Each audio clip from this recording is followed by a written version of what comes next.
কুসংস্কার আমাদের দেশে বা বিশেষ করে গ্রাম অঞ্চলে একটি সবচেয়ে জঘন্যতম দিক, যেটি আদিম যুগ থেকে শুরু করে আজ অবধি চলে আসছে। তবে আমি মনে করি বাংলাদেশ বর্তমান অনেকটাই উন্নত হয়েছে শিক্ষার দিক থেকে এবং সব দিক থেকে। তো কিছু কিছু কুসংস্কার আমাদেরকে এড়িয়ে যেতে হবে। এই রাস্তাটাই দেখতে পাচ্ছেন, এখানে একটি জায়গা রয়েছে এই রাস্তাটির এক সাইডে, সেটা হচ্ছে খুবই ভয়ঙ্কর একটি জায়গা।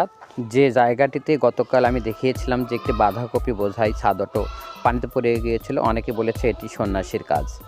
বন্ধুরা কেমন আছেন?